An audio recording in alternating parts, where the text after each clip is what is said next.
You want to tell our viewer where we're going? Have you told the viewer anything? We haven't. I did a little bit of a video yesterday checking the fence, and then we had to pivot. I feel like it's something that you need to tell the viewers. Right. Because you kind of had the right horse by the reins a little bit. I don't know if I'd call it that, but you've had something by the reins, and I think you were holding on the reins with one hand, and it's the hand you've got stitches in, is about how this is going. True or false? You'll be apologizing in about 45 minutes. Maybe 50. I didn't expect to be heading south to pick up a heifer today, but sometimes you gotta dodge and weave, you know. So on Sunday, went over to Madison, Georgia with my older brother and my dad to a cattle sale. It's Between the Brand was the name of the sale.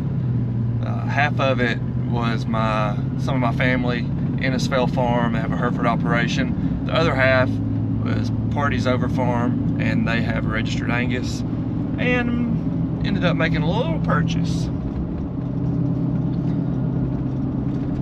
By little, he means this truck is for sale. Anyway, she was supposed to be here yesterday, but after some slight confusion, detours, we are headed to go pick her up and bring her to the farm. Eric hadn't seen her yet, so I should have brought my book so I could show y'all who she is or who she's. That would have helped if you would have brought your book and kind of showed those guys who she was before they got here. I had my book yesterday. So, anywho. You know, are you going to explain how it went down? I'm not even going to go into all that. So yesterday, this bred heifer that I bought, she was en route. There were a couple stops in Alabama, and we were the last stop. So they got here yesterday evening, and we were looking at some heifers that we have in our pasture, the ones that we AI'd back in the late fall. And that's where we were putting this bred heifer. And so we got to talking, we're about to let her out, and she was the only one on there, and they opened the back gate, and I had my camera ready because of course I wanted to show y'all, and I started looking, and I saw ear tag 117A, and I had bought lot 130. And so I said, did y'all change her ear tag? And they were like, no, we didn't change her ear tag. So I started closing the gate up just so I could just to give us a second before we turn this heifer loose in the pasture. And I said, well, I bought lot 130, that says 117A. Turns out that the animals were loaded wrong on the trailer, and so our heifer had gotten unloaded at a previous stop where this heifer should have been unloaded. So we shut the gates on up, and the owner started calling to track down where our heifer was, and she was actually en route to Montana. But anyway, long story short, at that time they were in Montgomery, so they were able to unload her in Montgomery before they took off. And so then we had her sent up to Roanoke, which is where we're headed today to go pick her up, and Eric gets to see her for the first time. She's lost as last year's Easter egg. Yeah, so this poor girl, she's gonna need a little TLC when she gets here, but we're gonna have to go ahead and bring a therapist to the house for her. But I'm really excited about it. When I went to the sale, I hate that Eric couldn't go, but he had some prior obligations and couldn't get out of it. But was very impressed by the animals at this sale, and glad that we ended up with one. Wish I'd have taken Eric's checkbook. We might could have gotten 2 or 3. Yeah, because then, you know, it bounces the same. You've been out of there with 2 or 3. But that's like my Super Bowl. Can you imagine me missing that? I mean, how much FOMO do you think I had? Yeah. Oh yeah. Like registered sales, that's my jam. Yeah. Because I always spend way more money than being budgets. So anyway, this will be a short video. We're gonna run down there, load her up, come back, and get her turned out. But just wanted to show y'all what we're adding to the farm.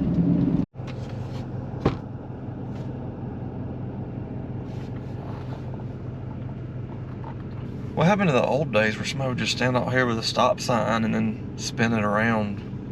They say you can't get good help anymore. We've got portable red lights now in Alabama. I'm starting to think that this heifer purchase maybe wasn't supposed to happen. Eric's squeezing on the stress ball. I got a stress ball. This chewing gum has 0 flavor left. I've chewed every bit of it out. How fast? So we're going Info 30. Yeah.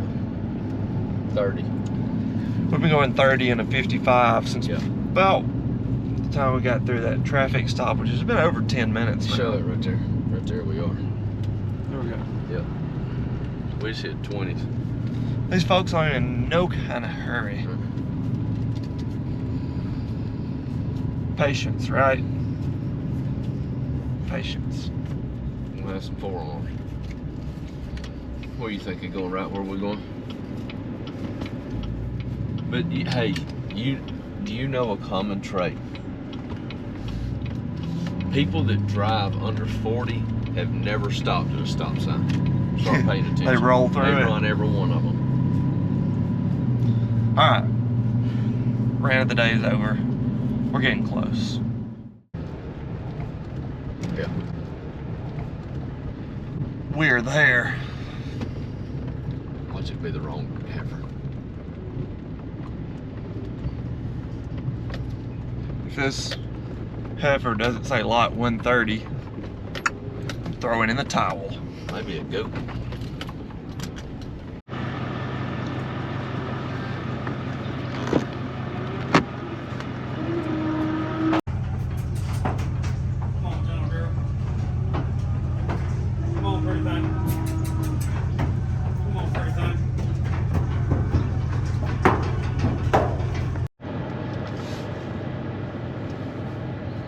You can't make this stuff up.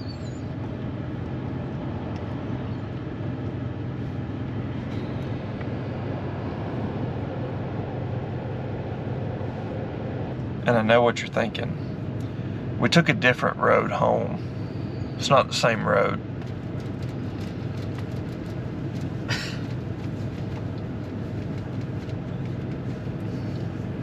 Wouldn't surprise me right now if I looked back and saw this heifer just walking by.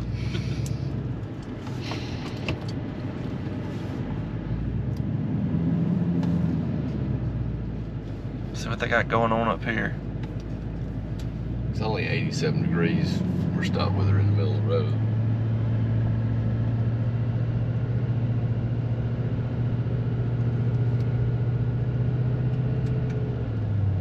Well, they still have a human hired to hold the sign.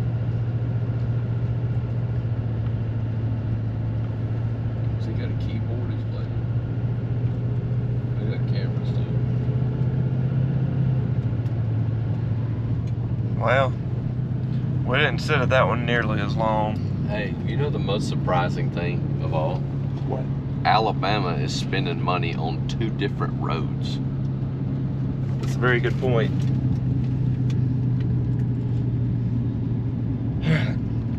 We're within 10 minutes of where we're going. Stay with us.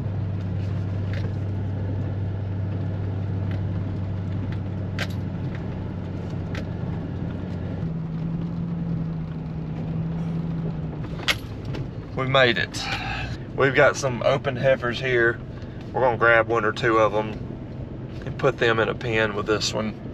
So that way she has a companion, or, you know, the heifers to escape with. You sound tired. You sound so tired. Just mentally drained. Please let her be in here. She's there. Hey, girl.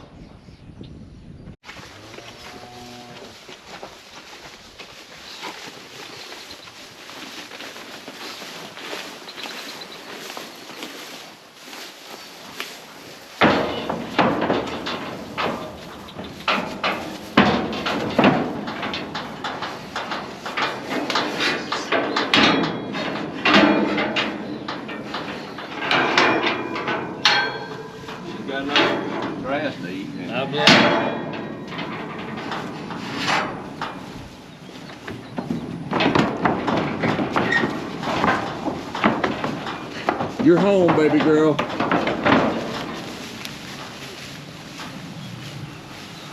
her heart. Man, she's pretty.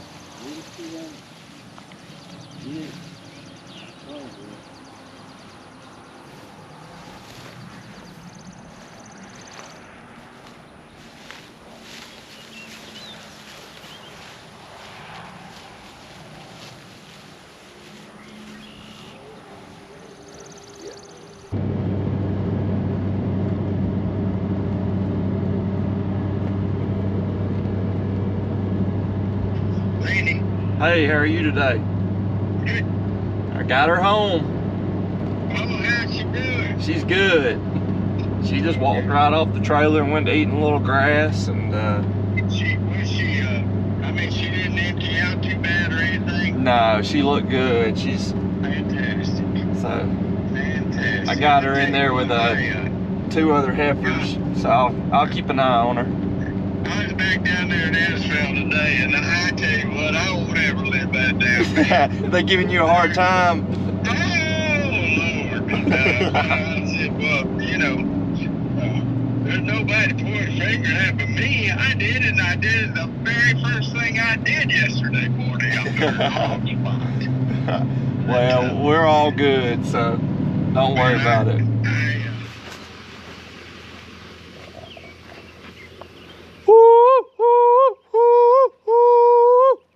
A few weeks have passed since we got our lot 130 from the Partisover Farm, and getting her moved to her final spot where she's going to stay with some bred heifers of ours. Getting the bred heifers called up. So everything went well.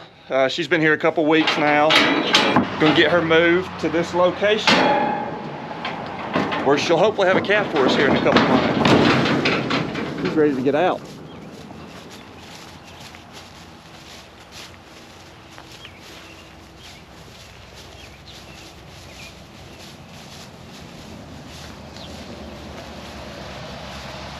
So this is a group of heifers here that we AI'd back in December. And so all these should be calving around the same time. These are all bred heifers here. So we've even got our 2 girls from Oklahoma in there with them. But everything ended up working out in the end. And you know, I feel like this is just a good reminder that, you know, we can have plans and want things to go a certain way, but it doesn't always happen that way. But what's important is to try to sit back and look at the big picture and not just, you know, what's going on in the current moment. So the Bible verse I'm going to leave you with today, Jeremiah 29:11. For I know the plans I have for you, declares the Lord, plans to prosper and not to harm you, plans to give you hope and a future. So it's good to remember that you can have plans all you want, but in the end, it's ultimately God's plan that's going to be carried out. At the time, you know, we had some obstacles getting this bred heifer here. All the girls are coming up to say hey. But we overcame those, and, you know, sometimes I like to look at problems like that and say, like, you know, what does this make possible? What can we learn from it? What other outcomes can come from it? And one of the big perks is, like I said before, I didn't really get to talk to the Partisover Farm owners at the sale. And had things gone smoothly, they probably would have just dropped the heifer off. We would have shook hands, and that probably would have been it. But through the obstacles that we had, we've actually kind of formed a relationship, and I've actually talked to them several times, and they've checked in on the heifer and making sure that I'm good, and you know, everybody's happy. And I have nothing but good things to say about them. And I think they're going to wind up being a very good resource for me. We've talked about some embryo transplant stuff, and they have offered to kind of help me learn a little bit of what they do there, because that's something Eric and I haven't done yet. So, you know, in the end, you know, I feel like things have turned out as great as they possibly can. Who knows? Hopefully I could even be a resource for them somewhere along the lines. But maybe we'll have some videos this fall learning a little bit about embryo transplant with them. But thank y'all for watching our video. I hope y'all enjoyed it, and y'all come back for the next one.